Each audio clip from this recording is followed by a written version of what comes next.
Indian ഭരണഘടന എപ്പോഴാണ് അംഗീകരിച്ചത്? ഉത്തരം 1949 നവംബർ 26-നാണ്. ഇത് ഇന്ത്യൻ ഭരണഘടനാ നിർമ്മാണ സഭ അംഗീകരിച്ച തീയതിയാണ് 1949 നവംബർ 26. എന്നാൽ ഭരണഘടന നിലവിൽ വന്നത് 1950 ജനുവരി 26-നാണ്. അതായത് റിപ്പബ്ലിക് ദിനത്തിലാണ്. 1950 ജനുവരി 26. രണ്ടാമത്തെ ചോദ്യം, ഇന്ത്യൻ ദേശീയ പതാക ഉയർത്തിയ ആദ്യ വനിത ആരാണ്?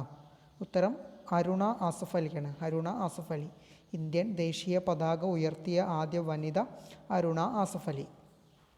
മൂന്നാമത്തെ ചോദ്യം, 1857 ഒന്നാം സ്വാതന്ത്ര്യ സമരത്തിലെ ആദ്യ രക്തസാക്ഷി ആര്? ഉത്തരം മംഗൾ പാണ്ഡെയാണ്. മംഗൾ പാണ്ഡെ. 1857 ഒന്നാം സ്വാതന്ത്ര്യ സമരത്തിലെ ആദ്യ രക്തസാക്ഷി മംഗൾ പാണ്ഡെ. അടുത്ത ചോദ്യം, ഇന്ത്യൻ സ്വാതന്ത്ര്യ സമരത്തിലെ ഏറ്റവും പ്രായം കുറഞ്ഞ രക്തസാക്ഷി ആര്? ഉത്തരം ബാജി റൗട്ടാണ്. ബാജി റൗട്ട് 12 വയസ്സ്. ഈ ഒരു ചോദ്യത്തിന് ചില മത്സര പരീക്ഷകളിൽ ഖുദ്ദിറാം ബോസ് എന്നൊരു ഉത്തരം കാണാറുണ്ട്. എന്നാൽ ഖുദ്ദിറാം ബോസിന് അന്ന് വധിക്കപ്പെടുന്ന സമയത്ത് 18 വയസ്സുണ്ടായിരുന്നു. ബാജി റൗട്ട് 12 വയസ്സാണ്. മത്സര പരീക്ഷകളിൽ ചില സമയത്ത് ബാജി റൗട്ട് ഓപ്ഷനുകളിൽ ഉണ്ടാകാറില്ല. ആ ഒരു സമയത്ത് ഖുദ്ദിറാം ബോസ് തന്നെയാണ് ഉത്തരമായി വരിക. ഓക്കെ, അപ്പോൾ ഉത്തരം ബാജി റൗട്ടാണ് ഇവിടെ വരുന്നത്. ബ്രിട്ടീഷ് പാർലമെൻറ്റിലേക്ക് തിരഞ്ഞെടുക്കപ്പെട്ട ആദ്യ ഇന്ത്യക്കാരൻ ആരാണ്? ഉത്തരം ദാദാബായി നവറോജിയാണ്. ബ്രിട്ടീഷ് പാർലമെൻറ്റിലേക്ക് തിരഞ്ഞെടുക്കപ്പെട്ട ആദ്യ ഇന്ത്യക്കാരൻ ദാദാബായി നവറോജി. ഇന്ത്യ മതമല്ല ഭക്ഷണമാണ് വേണ്ടത് എന്ന് പ്രഖ്യാപിച്ച നവോത്ഥാന നായകൻ സ്വാമി വിവേകാനന്ദൻ.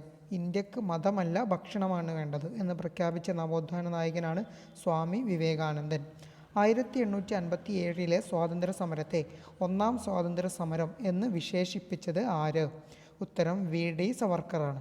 1857 സ്വാതന്ത്ര്യ സമരത്തെ ഒന്നാം സ്വാതന്ത്ര്യ സമരം എന്ന് വിശേഷിപ്പിച്ചത് വി ഡി സവർക്കർ. ഇന്ത്യ ഇന്ത്യക്കാർക്ക് എന്ന മുദ്രാവാക്യം ആദ്യമായി മുഴക്കിയത് സ്വാമി ദയാനന്ദ സരസ്വതിയാണ്. ഇന്ത്യ ഇന്ത്യക്കാർക്ക് എന്ന മുദ്രാവാക്യം ആദ്യമായി മുഴക്കിയത് സ്വാമി ദയാനന്ദ സരസ്വതി. ഇന്ത്യയുടെ വന്ധ്യവയോധികൻ എന്നറിയപ്പെടുന്നത് ആരാണ്? ഉത്തരം ദാദാബായി നവറോജിയാണ്. ഇന്ത്യയുടെ വന്ധ്യവയോധികൻ എന്നറിയപ്പെടുന്നത് ദാദാബായി നവറോജി. ഇന്ത്യ സ്വതന്ത്രമാവുന്ന കാലത്ത് ഇന്ത്യയുടെ ഗവർണർ ജനറൽ ആരായിരുന്നു? ഉത്തരം മൗണ്ട് ബാറ്റൻ പ്രഭുവാണ്. മൗണ്ട് ബാറ്റൻ പ്രഭു. ഇന്ത്യ സ്വതന്ത്രമാവുന്ന കാലത്ത് ഗവർണർ ജനറൽ മൗണ്ട് ബാറ്റൻ പ്രഭു. സ്വതന്ത്ര ഇന്ത്യയുടെ അവസാനത്തെ ഗവർണർ ജനറൽ ആര്? ഉത്തരം രാജഗോപാലാചാര്യാണ്. സി രാജഗോപാലാചാര്യാണ് സ്വതന്ത്ര ഇന്ത്യയുടെ അവസാനത്തെ ഗവർണർ ജനറൽ. എന്നാൽ ഇന്ത്യക്ക് സ്വാതന്ത്ര്യം ലഭിക്കുന്ന സമയത്ത് മൗണ്ട് ബാറ്റൻ പ്രഭു ആയിരുന്നു. അയിത്തത്തിനെതിരെ ഇന്ത്യയിൽ നടന്ന ആദ്യ സംഘടിത സമരം ഏത്? ഉത്തരം വൈക്കം സത്യാഗ്രഹമാണ്. അയിത്തത്തിനെതിരെ ഇന്ത്യയിൽ നടന്ന ആദ്യ സംഘടിത സമരം വൈക്കം സത്യാഗ്രഹം. ഇന്ത്യയിലെ തദ്ദേശ സ്വയംഭരണത്തിൻ്റെ പിതാവ് എന്നറിയപ്പെടുന്നത് റിപ്പൺ പ്രഭു.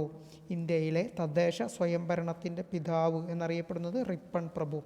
രവീന്ദ്രനാഥ ടാഗോർ രചിച്ച ഇന്ത്യയുടെ ദേശീയ ഗാനമായ ജനഗണമന ഏതു പത്രത്തിലാണ് ആദ്യമായി പ്രസിദ്ധീകരിച്ചത്? തത്വബോധിനി എന്ന പത്രത്തിലാണ്.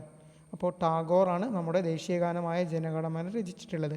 അത് ആദ്യമായി പ്രസിദ്ധീകരിച്ച പത്രമാണ് തത്വബോധിനി. ഓക്കെ, അടുത്ത ചോദ്യം, ഇന്ത്യയിലെ ബ്രിട്ടീഷ് ഭരണകാലത്ത് പട്ടാളത്തിൽ ഒരു ഇന്ത്യക്കാരന് ലഭിക്കാവുന്ന ഏറ്റവും ഉയർന്ന പദവി ഏതായിരുന്നു? അത് സുബേദാറാണ്. സുബേദാർ. ഇന്ത്യയിലെ ബ്രിട്ടീഷ് ഭരണകാലത്ത് പട്ടാളത്തിൽ ഒരു ഇന്ത്യക്കാരന് ലഭിക്കാവുന്ന ഏറ്റവും ഉയർന്ന പദവിയാണ് സുബേദാർ. ദക്ഷിണാഫ്രിക്കയിൽ നിന്നും മടങ്ങിയെത്തിയപ്പോൾ ഗുജറാത്തികളുടെ സംഘടനയായ ഗുർജർ മഹാസഭ ഗാന്ധിജിക്ക് ഒരു സ്വീകരണം നൽകി. ബോംബെയിലെ മംഗൾദാസ് ഹൗസിലെ പൂന്തോട്ടത്തിൽ വെച്ച് സംഘടിപ്പിക്കപ്പെട്ട ഈ സ്വീകരണത്തിൽ അധ്യക്ഷനായത് ഗുർജൻ സഭയുടെ അന്നത്തെ അധ്യക്ഷനായിരുന്നു. പിൽക്കാലത്ത് ഗാന്ധിജിയുടെ ജീവിതത്തിൽ ആഴമേറിയ മുറിവുകൾ നൽകിയ ഈ വ്യക്തി ആരായിരുന്നു? ഉത്തരം മുഹമ്മദ് അലി ജിന്നയാണ്. മുഹമ്മദ് അലി ജിന്ന. വിദേശ മണ്ണിൽ ഇന്ത്യയുടെ പതാക ആദ്യമായി ഉയർത്തിയ ധീര വനിതയാര്? മാഡം ഭിക്കാജി കാമയാണ്. ജർമ്മനിയിലാണ് ഇവർ പതാക ഉയർത്തിയത്. വിദേശ മണ്ണിൽ ഇന്ത്യയുടെ പതാക ആദ്യമായി ഉയർത്തിയ ധീര വനിതയാണ് മാഡം ഭിക്കാജി കാമ. അടുത്ത ചോദ്യം, ഗാന്ധിജിയുടെ ജന്മദിനമായ ഒക്ടോബർ 2 അന്താരാഷ്ട്ര അഹിംസാ ദിനമായി ആചരിക്കാൻ ഐക്യരാഷ്ട്രസഭ തീരുമാനിച്ചത് എന്ന്? ഉത്തരം 2007 ജൂൺ 15-നാണ്. ഗാന്ധിജിയുടെ ജന്മദിനമായ ഒക്ടോബർ 2 അന്താരാഷ്ട്ര അഹിംസാ ദിനമായി ആചരിക്കാൻ ഐക്യരാഷ്ട്രസഭ തീരുമാനിച്ചത് 2007 ജൂൺ 15-നാണ്. ഞാൻ പോയാൽ അദ്ദേഹം എൻ്റെ ഭാഷ സംസാരിക്കും എന്നെനിക്കറിയാം. 1941 ജനുവരി 15 AICC മുമ്പാകെ ഗാന്ധിജി പ്രസംഗിച്ചത് ആരെ ഉദ്ദേശിച്ചാണ്? ഞാൻ പോയാൽ അദ്ദേഹം എൻ്റെ ഭാഷ സംസാരിക്കും എന്നെനിക്കറിയാം. 1941 ജനുവരി 15 AICC മുമ്പാകെ ഗാന്ധിജി പ്രസംഗിച്ചത് ആരെ ഉദ്ദേശിച്ചാണ്? ജവഹർലാൽ നെഹ്റു. 1940 ഗാന്ധിജി വ്യക്തി സത്യാഗ്രഹം ആരംഭിച്ചത്. ആരെയാണ് ഗാന്ധിജി ഇതിനായി ആദ്യമായി തിരഞ്ഞെടുത്തത്? വിനോബാ ഭാവെ. ഒഡീഷയിലെ ജഗുലായ് പദ സ്വദേശിയായിരുന്ന ഒരു ധീരൻ്റെ വിധവയ്ക്ക് 2016 ഒഡീഷ സർക്കാർ 5 ലക്ഷം രൂപ പാരിതോഷികമായി നൽകി. 1948 ഗാന്ധിജിയെ വെടിവെച്ച് വീഴ്ത്തിയ നാഥുറാം വിനായക് ഗോഡ്സെയെ കീഴ്പ്പെടുത്തി പോലീസിന് നൽകിയതിനായിരുന്നു ഈ പാരിതോഷികം. ആരായിരുന്നു ഈ ധീരനായ വ്യക്തി? Raghu Naik. Quit India, Simon go back എന്നീ മുദ്രാവാക്യങ്ങളുടെ ഉപജ്ഞാതാവ് യൂസഫ് മെഹ്റലി. ക്വിറ്റ് ഇന്ത്യ അതുപോലെ സൈമൺ ഗോബാക്ക് എന്നീ 2 മുദ്രാവാക്യങ്ങളുടെയും ഉപജ്ഞാതാവ് യൂസഫ് മെഹ്റലിയാണ്. കേരളം നിലവിൽ വന്നത് 1956 നവംബർ 1. 1956 നവംബർ 1. ഭാരതമെന്ന പേർ കേട്ടാൽ അഭിമാനപൂരിതമാകണം അന്തരംഗം. കേരളമെന്നു കേട്ടാലോ തിളയ്ക്കണം ചോര നമുക്ക് ഞരമ്പുകളിൽ. ഈ വരികൾ ഏത് വള്ളത്തോൾ കൃതിയിലാണ് ഉള്ളത്? ഉത്തരം ദിവാസ്വപ്നമാണ്. അതായത് ഈ ഒരു വരികൾ വള്ളത്തോളിൻ്റെ ഒരു കൃതിയിലാണ് പറയപ്പെട്ടിട്ടുള്ളത്. അത് ആ ഒരു കൃതിയാണ് ദിവാസ്വപ്നം. ആ വരികൾ ഏതാണ്? ഭാരതമെന്ന പേർ കേട്ടാൽ അഭിമാനപൂരിതമാകണം അന്തരംഗം. കേരളമെന്നു കേട്ടാലോ തിളയ്ക്കണം ചോര നമുക്ക് ഞരമ്പുകളിൽ.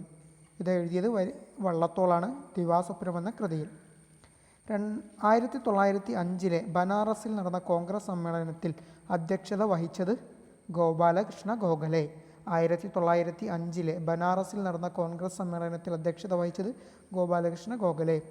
അടുത്തത് ബർദോളി ഗാന്ധി എന്നറിയപ്പെടുന്നത് ആര്? ഉത്തരം സർദാർ വല്ലഭായ് പട്ടേലാണ്.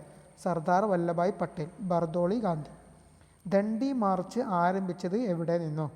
ഉത്തരം സബർമതി ആശ്രമം. ദണ്ഡി മാർച്ച് ആരംഭിച്ചത് സബർമതി ആശ്രമത്തിൽ നിന്നാണ്.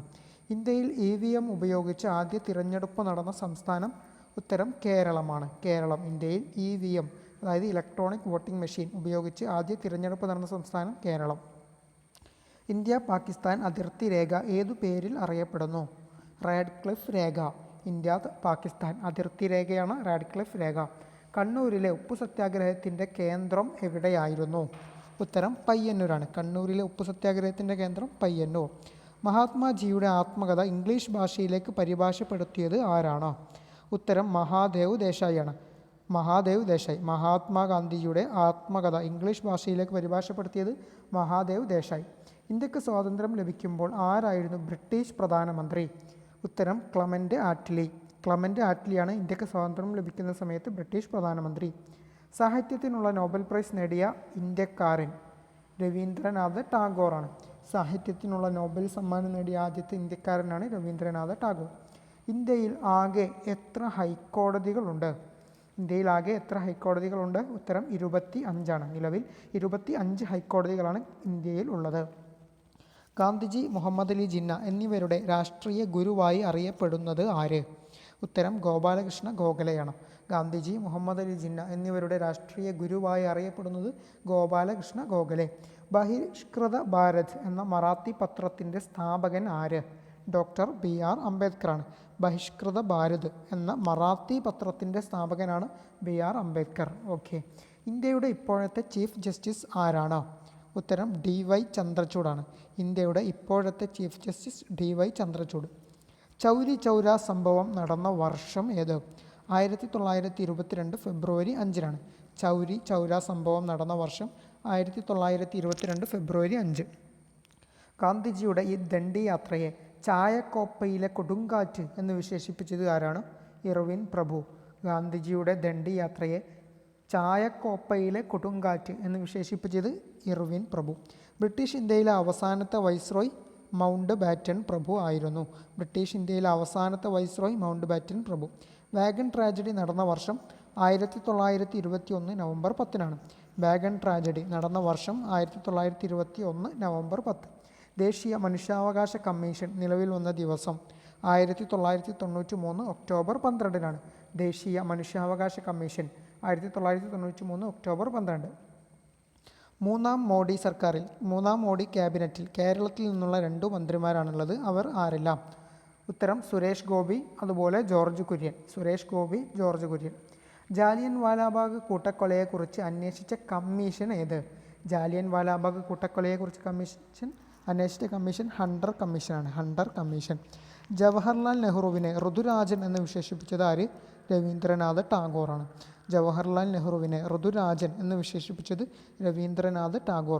ജനറൽ ഡയറിനെ വെടിവെച്ച് കൊന്ന ഇന്ത്യക്കാരൻ ഉദ്ധം സിംഗ് ആണ്. ബ്രിട്ടീഷ് ഭരണത്തിന് ഇന്ത്യയിൽ അടിത്തറയിട്ട യുദ്ധം പ്ലാസി യുദ്ധമാണ്. ആ യുദ്ധം നടന്നത് 1757 ബ്രിട്ടീഷ് ഭരണത്തിന് ഇന്ത്യയിൽ അടിത്തറയിട്ട യുദ്ധമായ പ്ലാസി യുദ്ധം നടന്നത് 1757 ഇന്ത്യയുടെ ഇപ്പോഴത്തെ വിദ്യാഭ്യാസ മന്ത്രി ആരാണ്? ധർമ്മേന്ദ്ര പ്രധാൻ. ബ്രിട്ടീഷുകാരിൽ നിന്ന് സ്വാതന്ത്ര്യം നേടിയ രാജ്യങ്ങളുടെ പൊതുവേദി അറിയപ്പെടുന്നത് കോമൺവെൽത്ത് എന്നാണ്.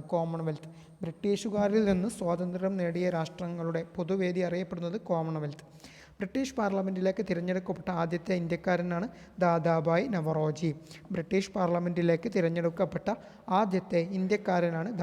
നവറോജി. ഇന്ത്യയുടെ ആദ്യ വനിതാ രാഷ്ട്രപതി ആരാണ്? ഉത്തരം പ്രതിഭ ദേവി സിംഗ് പാട്ടീൽ, പാട്ടീലാണ്. ഇന്ത്യയിലെ ആദ്യ വനിതാ രാഷ്ട്രപതിയാണ് പ്രതിഭ പാട്ടീൽ. ജയ് ഹിന്ദ് എന്ന മുദ്രാവാക്യം ആദ്യം മുഴക്കിയ നേതാവ് ആര്? ഉത്തരം സുഭാഷ് ചന്ദ്രബോസ് ആണ്. ജയ് ഹിന്ദ് എന്ന മുദ്രാവാക്യം ആദ്യം മുഴക്കിയ നേതാവ് സുഭാഷ് ചന്ദ്രബോസ്. ഇന്ത്യയുടെ ആദ്യത്തെ തിരഞ്ഞെടുപ്പ് കമ്മീഷണറാണ് സുകുമാർ സെൻ. ആണ്. ഇന്ത്യയുടെ ആദ്യത്തെ തിരഞ്ഞെടുപ്പ് കമ്മീഷണർ സുകുമാർ സെൻ. ആരുടെ വധത്തെക്കുറിച്ച് അന്വേഷിച്ച കമ്മീഷനാണ് കപൂർ കമ്മീഷൻ? ഉത്തരം ഗാന്ധിജിയുടെ വധത്തെക്കുറിച്ച് അന്വേഷിച്ച അല്ലെങ്കിൽ പഠിച്ച കമ്മീഷനാണ് കപൂർ കമ്മീഷൻ. ക്വിറ്റ് ഇന്ത്യ ദിനമായി ആചരിക്കുന്നത് എന്നാണ്? ഉത്തരം ഓഗസ്റ്റ് 9. ക്വിറ്റ് ഇന്ത്യ ദിനമായി ആചരിക്കുന്നത് ഓഗസ്റ്റ് 9. ജാലിയൻ വാലാബാഗ് കൂട്ടക്കൊലയ്ക്ക് നേതൃത്വം നൽകിയ ബ്രിട്ടീഷ് പട്ടാള ജനറൽ ആരാണ്? ഉത്തരം ജനറൽ ഡയറാണ്. ജാലിയൻ വാലാബാഗ് കൂട്ടക്കൊലയ്ക്ക് നേതൃത്വം നൽകിയ ബ്രിട്ടീഷ് പട്ടാള ജനറലാണ് ജനറൽ ഡയർ. നിയമലംഘനത്തിന് തുടക്കം കുറിച്ച സത്യാഗ്രഹമാണ് ഉപ്പു സത്യാഗ്രഹം. നിയമലംഘനത്തിന് തുടക്കം കുറിച്ച സത്യാഗ്രഹമാണ് ഉപ്പു സത്യാഗ്രഹം നടന്നത് 1930. ക്വിറ്റ് ഇന്ത്യ പ്രമേയം തയ്യാറാക്കിയത് ആരോ? ഉത്തരം ജവഹർലാൽ നെഹ്റുവാണ്.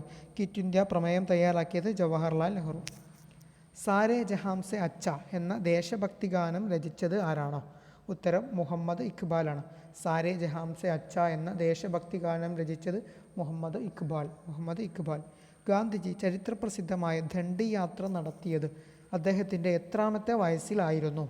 ഉത്തരം 61ാമത്തെ വയസ്സിലാണ്. ഗാന്ധിജി ചരിത്രപ്രസിദ്ധമായി ദണ്ഡി യാത്ര നടത്തിയത് അദ്ദേഹത്തിൻ്റെ എത്രാമത്തെ വയസ്സിലായിരുന്നു? 61ാമത്തെ വയസ്സിലാണ്. ഇന്ത്യയിലെ ആദ്യ പത്രമായ ബംഗാൾ ഗസറ്റിൻ്റെ സ്ഥാപകൻ ആരാണ്? James Augustus Hicky. ഇന്ത്യയിലെ ആദ്യ പത്രമാണ് ബംഗാൾ ഗസറ്റ്. അതിൻ്റെ സ്ഥാപകൻ James Augustus Hicky. National Herald എന്ന പത്രം സ്ഥാപിച്ചത് ആരാണ്? ജവഹർലാൽ നെഹ്റു സ്ഥാപിച്ച പത്രമാണ് നാഷണൽ ഹെറാൾഡ്. ഖിലാഫത്ത് പ്രസ്ഥാനം ഏതു രാജ്യവുമായി ബന്ധപ്പെട്ടതാണ്? ഉത്തരം തുർക്കിയാണ്.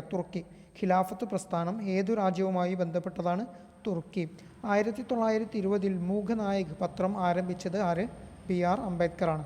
1920 ആരംഭിച്ചൊരു പത്രമാണ് മൂകനായിക് പത്രം. അത് ആരംഭിച്ചത് BR അംബേദ്കറാണ്. അഖിലേന്ത്യാ ഹരിജൻ സമാജം സ്ഥാപിച്ചത് ആര്? ഉത്തരം ഗാന്ധിജിയാണ്. അഖിലേന്ത്യാ ഹരിജൻ സമാജം സ്ഥാപിച്ചത് ഉത്തരം ഗാന്ധിജി. ഇന്ത്യ വിൻസ് ഫ്രീഡം എന്നത് ആരുടെ ആത്മകഥയാണോ? India wins freedom Maulana Abul Kalam ആസാദിൻ്റെ. ഇന്ത്യ വിൻസ് ഫ്രീഡം എന്നത് ആരുടെ ആത്മകഥയാണ്? മൗലാന അബുൽ കലാം ആസാദ്. സ്വതന്ത്ര ഇന്ത്യയിൽ ഗാന്ധിജി എത്ര ദിവസമാണ് ജീവിച്ചത്? 168 ദിവസം. സ്വതന്ത്ര ഇന്ത്യയിൽ ഗാന്ധിജി എത്ര ദിവസമാണ് ജീവിച്ചത്? 168 ദിവസം. ബ്രിട്ടീഷുകാർക്കെതിരെ പോരാടിയ മലബാറിലെ രാജാവ് ആര്? ഉത്തരം പഴശ്ശിരാജയാണ്. ബ്രിട്ടീഷുകാർക്കെതിരെ പോരാടിയ മലബാറിലെ രാജാവായിരുന്നു പഴശ്ശിരാജ. നമ്മുടെ ജീവിതത്തിൽ നിന്നും പ്രകാശം മറഞ്ഞു പോയിരിക്കുന്നു, എങ്ങും ഇരുട്ടാണ്. ഗാന്ധിജിയുടെ മരണത്തിനെക്കുറിച്ച് ഇങ്ങനെ അഭിപ്രായപ്പെട്ടത് ജവഹർലാൽ നെഹ്റു. നമ്മുടെ ജീവിതത്തിൽ നിന്ന് പ്രകാശം മറഞ്ഞു പോയിരിക്കുന്നു, എങ്ങും ഇരുട്ടാണ്. ഗാന്ധിജിയുടെ മരണത്തെക്കുറിച്ച് ഇങ്ങനെ പറഞ്ഞത് ജവഹർലാൽ നെഹ്റു. ഇന്ത്യൻ ദേശീയ പതാകയിൽ ധൈര്യത്തെയും ത്യാഗത്തെയും സൂചിപ്പിക്കുന്ന നിറം ഏതാണ്? ഉത്തരം കുങ്കുമമാണ്, കുങ്കുമം. ഇന്ത്യൻ ദേശീയ പതാകയിൽ ധൈര്യത്തെയും ത്യാഗത്തെയും സൂചിപ്പിക്കുന്ന നിറം ഏത്? കുങ്കുമം. കേരളത്തിൽ ഉപ്പു സത്യാഗ്രഹത്തിന് നേതൃത്വം കൊടുത്തത് ആര്? ഉത്തരം കെ കേളപ്പൻ. കേരളത്തിൽ ഉപ്പു സത്യാഗ്രഹത്തിന് നേതൃത്വം കൊടുത്തത് കെ കേളപ്പനാണ്. കേരള ഗാന്ധി എന്നറിയപ്പെടുന്നതും കെ കേളപ്പനാണ്. അടുത്ത ചോദ്യം, ഇന്ത്യയുടെ നിലവിലെ ഉപരാഷ്ട്രപതി ആരാണ്? ഉത്തരം ജഗദീപ് ധൻഖർ ആണ്. ഇന്ത്യയുടെ ഉപരാഷ്ട്രപതി ജഗദീപ് ധൻഖർ. ഇന്ത്യയുടെ ദേശീയ പതാക രൂപകൽപ്പന ചെയ്തത് ആരാണ്? ഇന്ത്യയുടെ ദേശീയ പതാക രൂപകൽപ്പന ചെയ്തത് പിംഗലി വെങ്കയ്യ. ഇന്ത്യയുടെ ദേശീയ പതാക രൂപകൽപ്പന ചെയ്തത് പിംഗലി വെങ്കയ്യ. ഇന്ത്യയുടെ പൂർണ്ണരൂപം എന്താണ്? Indian National Developmental Inclusive Alliance. Indian National Developmental Inclusive Alliance എന്താണ്? Indian National Developmental Inclusive Alliance എന്നതാണ് ഇന്ത്യയുടെ പൂർണ്ണരൂപം. ഇത് നമ്മുടെ ഈ ഒരു തിരഞ്ഞെടുപ്പുമായി, കഴിഞ്ഞ ലോക്സഭാ തിരഞ്ഞെടുപ്പുമായി ബന്ധപ്പെട്ട ഇന്ത്യ സഖ്യം ഉണ്ടായിരുന്നല്ലോ, ആ ഒരു ഇന്ത്യയുടെ ഫുൾ ഫോമാണ് ഇത്, Indian National Developmental Inclusive alliance. ആരുടെ ജന്മദിനമാണ് ദേശീയ യുവജന ദിനമായി ആചരിക്കുന്നത്? ഉത്തരം സ്വാമി വിവേകാനന്ദൻ. ആരുടെ ജന്മദിനമാണ് ദേശീയ യുവജന ദിനമായി ആചരിക്കുന്നത്? സ്വാമി വിവേകാനന്ദൻ. ക്വിറ്റ് ഇന്ത്യ പ്രമേയത്തിന് അധികാരം നൽകാനുള്ള അഖിലേന്ത്യാ കോൺഗ്രസ് കമ്മിറ്റിയുടെ യോഗം നടന്നത് ഏത് സമ്മേളനത്തിലാണ്? ഉത്തരം ബോംബെ സമ്മേളനത്തിലാണ്. ക്വിറ്റ് ഇന്ത്യ പ്രമേയത്തിന് അധികാരം നൽകാനുള്ള അഖിലേന്ത്യാ കോൺഗ്രസ് കമ്മിറ്റിയുടെ യോഗം നടന്നത് ഏത് സമ്മേളനത്തിൽ? ബോംബെ സമ്മേളനത്തിലാണ്. ഇന്ത്യൻ ഒപ്പീനിയൻ എന്ന പത്രത്തിൻ്റെ ആദ്യ എഡിറ്റർ ആരായിരുന്നു? ഉത്തരം മൻസൂഖ് ലാൽ നാസർ ആണ്. മൻസൂഖ് ലാൽ നാസർ. ഇന്ത്യൻ ഒപ്പീനിയൻ എന്ന പത്രത്തിൻ്റെ ആദ്യത്തെ എഡിറ്ററായിരുന്നു മൻസൂഖ് ലാൽ നാസർ. സ്വതന്ത്ര ഭാരതത്തിലെ ആദ്യത്തെ വോട്ടർ ആരാണ്? ഉത്തരം ശ്യാം ശരൺ നേഗി. ശ്യാം ശരൺ നേഗി. ഇദ്ദേഹം ഹിമാചൽ പ്രദേശ് സ്വദേശിയാണ്. സ്വതന്ത്ര ഭാരതത്തിലെ ആദ്യത്തെ വോട്ടർ ശ്യാം ശരൺ നേഗി. അദ്ദേഹം ഹിമാചൽ പ്രദേശിലാണ് വോട്ട് രേഖപ്പെടുത്തിയത്. ചിക്കാഗോയിലെ ലോക മതസമ്മേളനത്തിൽ നടത്തിയ പ്രസംഗത്തിലൂടെ ലോക ശ്രദ്ധ പിടിച്ചുപറ്റിയ ഭാരതീയൻ? ഉത്തരം സ്വാമി വിവേകാനന്ദനാണ്. ചിക്കാഗോയിലെ ലോക മതസമ്മേളനത്തിൽ നടത്തിയ പ്രസംഗത്തിലൂടെ ലോക ശ്രദ്ധ പിടിച്ചുപറ്റിയ ഭാരതീയൻ? സ്വാമി വിവേകാനന്ദൻ. സമ്പാദ് കൗമുദി എന്ന പത്രത്തിൻ്റെ സ്ഥാപകൻ ആരാണ്? ഉത്തരം രാജാറാം മോഹൻ റോയ്. സമ്പാദ് കൗമുദി എന്ന പത്രത്തിൻ്റെ സ്ഥാപകൻ രാജാറാം മോഹൻ റോയ്. ഇന്ത്യൻ ഭരണഘടനയുടെ എത്രാമത്തെ ഭേദഗതിയിലാണ് വിദ്യാഭ്യാസത്തിനുള്ള അവകാശം മൗലികാവകാശമായി മാറ്റിയത്? ഉത്തരം 86-ാം ഭേദഗതിയാണ്. ഇന്ത്യൻ ഭരണഘടനയുടെ എത്രാമത്തെ ഭേദഗതിയിലാണ് വിദ്യാഭ്യാസത്തിനുള്ള അവകാശം മൗലികാവകാശമായി മാറ്റിയത്? 86-ാം ഭേദഗതി. എനിക്ക് അവകാശപ്പെടാനുള്ള ഏക ഗുണം സത്യവും അഹിംസയുമാണ്. ഇത് ആരുടെ വാക്കുകളാണ്? ഉത്തരം ഗാന്ധിജി. എനിക്ക് അവകാശപ്പെടാനുള്ള ഏക ഗുണം സത്യവും അഹിംസയുമാണ്. ഇത് ആരുടെ വാക്കുകളാണ്? ഉത്തരം ഗാന്ധിജി. ഇന്ത്യൻ പാർലമെൻറ്റ് മന്ദിരം രൂപകൽപ്പന ചെയ്ത വിദേശി ആര്? ഹെർബർട്ട് ബേക്കറാണ്. Herbert Baker. ഇന്ത്യൻ പാർലമെൻറ്റ് മന്ദിരം രൂപകൽപ്പന ചെയ്ത വിദേശിയാണ് ഹെർബർട്ട് ബേക്കർ. മൗലാന അബുൽ കലാം സ്ഥാപിച്ച പത്രം ഏതോ? ഉത്തരം അൽ ഹിലാലാണ്. അൽ ഹിലാൽ. മൗലാന അബുൽ കലാം സ്ഥാപിച്ച പത്രമാണ് അൽ ഹിലാൽ. ഇന്ത്യയിലെ ആദ്യ വനിതാ മുഖ്യമന്ത്രി ആരാണ്? ഉത്തരം സുജേത കൃപലാനി. സുജേത കൃപലാനിയാണ് ഇന്ത്യയിലെ ആദ്യ വനിതാ മുഖ്യമന്ത്രി. ഒരു സമുദായത്തിൻ്റെ പുരോഗതിയെ ഞാൻ വിലയിരുത്തുന്നത് സ്ത്രീകൾ കൈവരിച്ച നേട്ടങ്ങളുടെ അടിസ്ഥാനത്തിലാണ് എന്ന് പറഞ്ഞത് ആര്? ഉത്തരം BR അംബേദ്കറാണ്.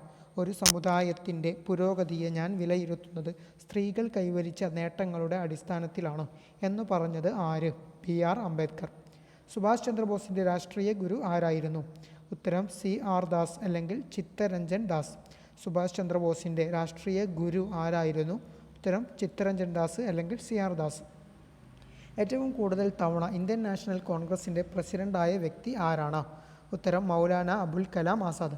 ഇത് സ്വാതന്ത്ര്യത്തിന് മുമ്പ് ഏറ്റവും കൂടുതൽ തവണ INCയുടെ പ്രസിഡൻ്റായ വ്യക്തിയാണ് മൗലാന അബുൽ കലാം ആസാദ്. എന്നാൽ INCയുടെ, അതായത് ഇന്ത്യൻ നാഷണൽ കോൺഗ്രസിൻ്റെ ഏറ്റവും കൂടുതൽ കാലം പ്രസിഡൻ്റായ വ്യക്തി എന്ന് പറയുന്നത് സോണിയാഗാന്ധിയാണ്. Sonia Gandhi.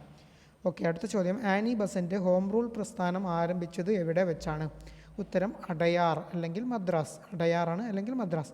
Annie Besant home rule പ്രസ്ഥാനം ആരംഭിച്ചത് അടയാറിൽ വെച്ചാണ് അല്ലെങ്കിൽ മദ്രാസിൽ വെച്ചാണ്. ഇന്ത്യയുടെ ദേശീയ ഗീതമായി വന്ദേ മാതരം രചിച്ചത് ആര്? ഉത്തരം ബങ്കിം ചന്ദ്ര ചാറ്റർജി.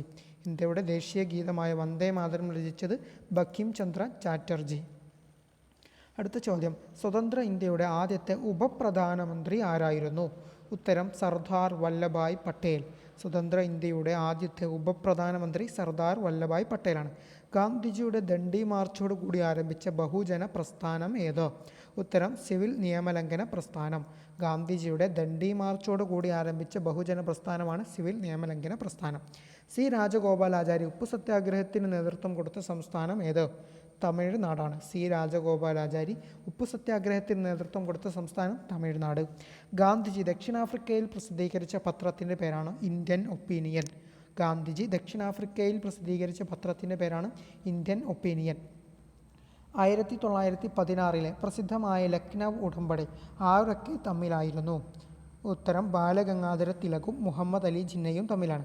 അതായത് ഇന്ത്യൻ നാഷണൽ കോൺഗ്രസിനെ പ്രതിനിധീകരിച്ച് ബാലഗംഗാധര തിലകും മുസ്ലിം ലീഗിനെ പ്രതിനിധീകരിച്ച് മുഹമ്മദ് അലി ജിന്നയുമാണ് ഈ ഒരു കരാറിൽ ഒപ്പുവെച്ചത്. ലക്നൗ ഉടമ്പടിയിൽ ഒപ്പുവെച്ചത് ബാലഗംഗാധര തിലകും മുഹമ്മദ് അലി ജിന്നയുമാണ്. 1916 അടുത്ത ചോദ്യം, 1934 ജനുവരി 11 കോഴിക്കോട് ടൗൺ ഹാളിൽ ആരുടെ ചിത്രമാണ് ഗാന്ധിജി അനാച്ഛാദനം ചെയ്തത്? ഉത്തരം കെ മാധവൻ നായർ. ഉത്തരം കെ മാധവൻ നായർ. സതി നിർത്തലാക്കിയ ബ്രിട്ടീഷ് ഗവർണർ ജനറൽ ആര്? ഉത്തരം വില്യം ബെൻഡിക് പ്രഭു. വില്യം ബെൻഡിക് പ്രഭു. ആധുനിക ഇന്ത്യയുടെ പിതാവ് എന്നറിയപ്പെടുന്നത് രാജാറാം മോഹൻ റോയ്. ആധുനിക ഇന്ത്യയുടെ പിതാവ് എന്നറിയപ്പെടുന്നത് രാജാറാം മോഹൻ റോയ്. ഒരു ഇരുണ്ട പശ്ചാത്തലത്തിലെ പ്രകാശമാനമായ ബിന്ദു എന്ന് നെഹ്റു വിശേഷിപ്പിച്ചത് ആരെയാണോ? ഝാൻസി റാണിയെയാണ്. ഒരു ഇരുണ്ട പശ്ചാത്തലത്തിലെ പ്രകാശമാനമായ ബിന്ദു എന്ന് നെഹ്റു വിശേഷിപ്പിച്ചത് ആരെയാണ്? ഝാൻസി റാണി. ഇന്ത്യയിൽ ആദ്യമായി നിലവിൽ വന്ന സംസ്ഥാനം ഏത്? ഉത്തരം ആന്ധ്രാപ്രദേശാണ്. ഇന്ത്യയിൽ ആദ്യമായി നിലവിൽ വന്ന സംസ്ഥാനം ആന്ധ്രാപ്രദേശ്. ഇന്ത്യയിലെ ദേശീയ ഗാനം പാടാൻ എടുക്കുന്ന സമയം എത്ര? 52 സെക്കൻഡ്. ഇന്ത്യയുടെ ദേശീയ ഗാനം പാടാൻ എടുക്കുന്ന സമയം 52 സെക്കൻഡ്. Thank you.